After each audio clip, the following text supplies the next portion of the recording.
Chapter 10. The explanation of the 12th chapter of the Apocalypse is concluded. Woe to the earth and to the sea, because the devil is come down to you, having great wrath, knowing that he hath but a short time. Woe to the earth, where so many sins and such wickedness shall be perpetrated.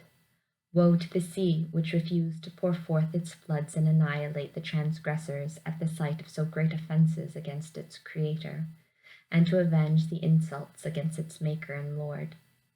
But more woe to the profound and raging sea of those that follow the demon, after he had descended in their midst in order to war against them with great wrath and with such unheard of cruelty. It is the wrath of the most ferocious dragon, and greater than that of the devouring lion, who attempts to annihilate all creation, and to whom all the days of the world seem a short time to execute his fury. Such is his hunger and thirst to do damage to the mortals, that all the days of their life do not satisfy him, for they come to an end, whereas he desires eternal ages, if possible, in order to wage war against the sons of God. But incomparably greater than against all others is his rage against that most blessed woman who was to crush his head. Therefore the evangelist says, "And when the dragon saw that he was cast unto the earth, he persecuted the woman who brought forth the man-child." When the ancient serpent saw the most unhappy place and state to which he had fallen, and that he was hurled from the empyrean heaven, he broke out in so much the greater rage and envy, like a wild beast tearing its own entrails. Against the mother of the Word incarnate, he conceived such a furious rage as no human tongue or intelligence can ever describe or understand. But to a certain extent, this anger can be surmised from that which followed immediately after that dragon found himself hurled with his hosts to the infernal regions. I will describe this event as far as I can, and as far as it has been made plain to my understanding.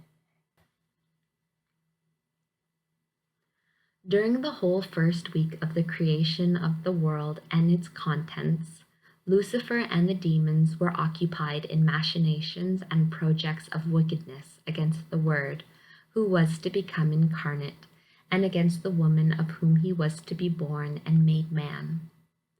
On the first day, which corresponds to Sunday, were created the angels. Laws and precepts were given to them for the guidance of their actions.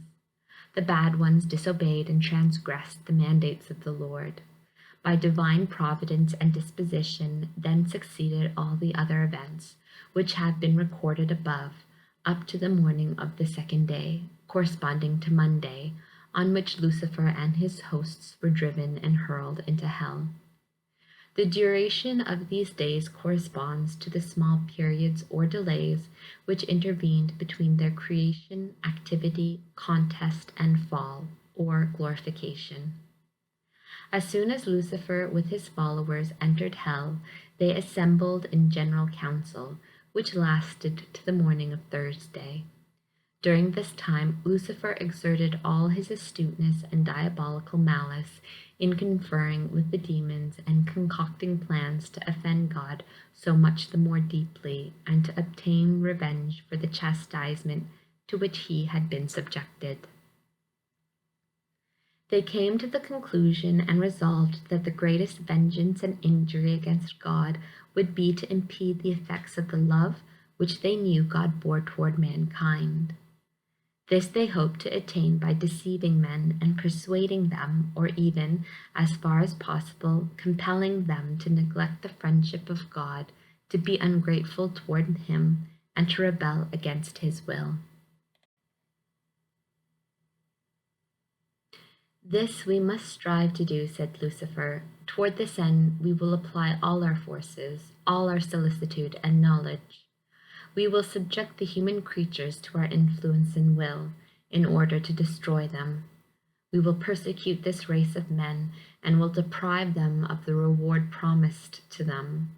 We will exert all our vigilance to prevent them from arriving at the vision of God which was denied us unjustly.